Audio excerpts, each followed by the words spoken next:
You see the little shit going. That's a video.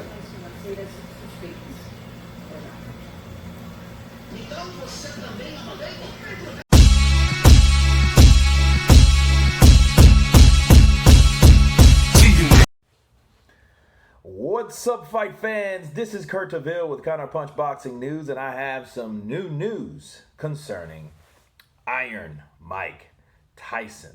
Iron Mike Tyson was asked if he was still Kid Dynamite, meaning if he was still in his 20s, would he be unified today? And this is what he had to say. He said, without no doubt, he would beat Anthony Joshua or Tyson Fury in his prime. And he said, as Mike Tyson would say, he said, listen, if you are asking me if I was 20 years old, yes, there's no doubt. They're really good fighters, and I respect all of these guys' skills, but it would be a very tough fight fighting them, Tyson Fury said. Wow. I think I'm going to make a poll on this to ask you guys' opinion. But Mike Tyson in his prime, and you got to remember this is one of the youngest heavyweights, period, right? The youngest heavyweight champion, period, in the world. And this should tell you something. Since he was the youngest, he was the most fastly progressed, okay? He did things quick. A lot of times Anthony Joshua, he did things in a short time span, but Mike Tyson did it earlier in his life, okay, and the things that he was able to do. And he was just dynamic with skill and speed, and he used his size as the advantage because a lot of people don't like fighting shorter fighters. I think Tyson Fury would have a better chance, let's say that, with beating Mike Tyson because of his size. Because we've seen Mike Tyson in there with Lennox Lewis, but that's really not fair because that Mike Tyson of the early 2000s was nothing like Mike Tyson, the Kid Dynamite Mike Tyson in his 20s. And I will tell you right off the bat, my counterpunch on that, Mike Tyson will blow out Anthony Joshua. Why? Because what we've seen with a tall guy that fights a shorter guy, and what he was not comfortable with fighting Andy Ruiz, Mike Tyson would be far more difficult. Mike Tyson would get under those punches. Anthony Joshua would try to use the ring. But as far as punching downward, I think your power lacks, especially when you're accustomed to fighting someone parallel to you. Okay, I've already said that about Anthony Joshua. He's a tall fighter that likes to fight short. And in fact, he emulates a lot of Canelo and Mike Tyson. If you look at him, those are his role models, which he likes to see people fight. And you see a lot of combinations, which aren't bad. They're impressive combinations, like the right uppercut and left hook he put on Andy Ruiz, along with the Klitschko battle too. But would you rather fight the guy that emulates or the actual guy that activates? Okay, so him fighting like Mike Tyson, because if you noticed, Anthony Joshua does a lot of dipping, and while he throws hooks, he gets that from Mike Tyson.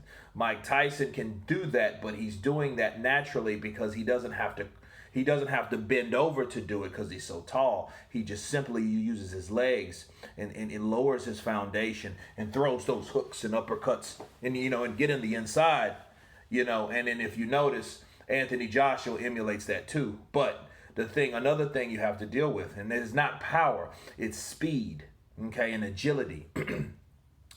Mike Tyson can take punches from bigger guys, as we saw him take. And even his first fight, he took a lot of solid punches from Buster Douglas, And in fact, Buster Douglas, before he dropped him, he took a lot of punches that, you have to look at his neck and things of that. His neck was convulsive, and the way he was built, so he could take more punches than someone like Joshua, if he gets hit. Especially, we know the soft areas on Joshua's sides of his head are lighter. Okay, he's weak in those areas. Those are his Achilles heels, so to speak. Those areas, those vulnerable areas around the temples. I don't think he can take punches like that really very well up there. And, Mike Tyson would be going for the chin, but what if he launches a left uppercut in return? That could definitely put him out of there. But someone like Mike Tyson would get the best of someone like Anthony Joshua just due to dynamics, okay, speed. Joshua is not really comfortable fighting shorter fighters. So it would be a nightmare style-wise for Joshua. Now Fury's able to see those punches coming, so he might have a better chance. But the question is, would he be able to hurt Mike Tyson? Again, you're dealing with a guy that can take punches, that can eat punches, that gets up under punches. Sure, Mike Tyson can hold him for a very long time, but looking at Mike Tyson versus Tyson Fury, this would be a guy that's 215 pounds, 220, fighting someone that's 270. So you got 50 pounds difference, but then you got someone that's, that punches with mean intentions, that gets up under your punches. You're not going to be able to hold this guy because he's constantly dipping, getting closer to you. So even if you're jabbing, the Mike Tyson of the 20s was just extraordinarily aggressive. Okay, he was aggressive, and it looks like it was an art form to see, because it was almost, if you look at his trainer, Customato, right? Customato trained guys like Floyd Patterson. And if you look at Floyd Patterson's style, if you know anything about Floyd Patterson, he was one of the guys that practiced the peekaboo, and that's the same style or a similar style that Customato added to Kid Dynamite, Mike Tyson, his repertoire. Okay, that's what he added for the fence. That's why Mike does this a lot, and he puts it here because that's the same peekaboo style that he trained with another fighter. Except Mike Tyson, he did it his own way. He perfected it in his own way, with his own skill set, with his own physicalities. So he was able to do so. Mike Tyson was a guy, that was able to get up under punches, side to side movements, and make himself very hard to hit. He was very hard to hit. And, you would catch him with some. And it kind of puts you in the mind of an aggressive, like a souped up, like a Frazier, like a Frazier to the 10th power. Because, Frazier kind of did the little dance too, but he wasn't as fast as Mike. Mike was more systematic and quicker with his defensive movements. Someone like Tyson Fury would spend all night backpedaling, trying to keep Mike off of him. But Mike would constantly be coming forward. So it would be a fight like Frazier and Ali. You know what I mean? And it would probably end the same way as the first fight with Frazier and Ali, where Ali in the 14th round on his backside eventually, because of the blows that he would take. Not calling Mike Tyson Fury a punk by no stretch of the imagination, or Anthony Joshua. What I'm saying is a guy with that type of tenacity, that type of speed, and movement, fluid movement, to get up under your punches, to launch his own attack, would be very dangerous for any fighter of the day.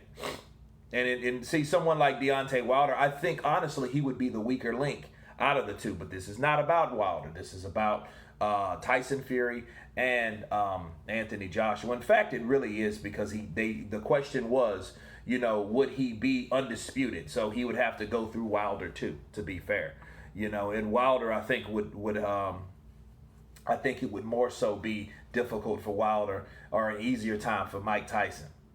Because of Wilder doesn't have much to keep the fighter off of him. He has a 1-2, then he has to reset. If you notice anything about Deontay, and then when he throws that right, it was like it has to almost charge up, in order for him to throw that sucker again with the same type of power that he threw it in the previous attack. So I do agree with Mike. Mike Tyson will be the guy, even though he's modest, even though he's this, but he even had confidence of what he can do versus what he sees the current heavyweight division do. I don't really know who could really match him in the heavyweight division, honestly. You know, I don't really have anyone right now. Maybe a couple generations before, you had someone like Ika Barabuchi, and Ika Barabuchi was that type of dude. Maybe David Tua, but by the time Tua got his shot, Tua got fat. Okay, maybe a young Tua, maybe, because Ika Barabuchi was able to hurt Tua too. Just Tua has a hell of a chin. You know, and I already, did that fantasy matchup between the two, but no one of the day that I can really think of that could deal with that type of power and speed. You know, I would like to see him and Jarrell Miller, a bigger dude, him work a bigger guy and break a bigger guy down like that. You know, that does have some sort of hand speed or some type of aggression. You know, and punch output like Jarrell Miller. But other than that, I don't see anybody beating Kid Dynamite. And that's my counterpunch on that, guys. I'll leave the link below. Let you guys look at the source. Of course, tell me what you think. Please subscribe. And you guys been counterpunched. Peace.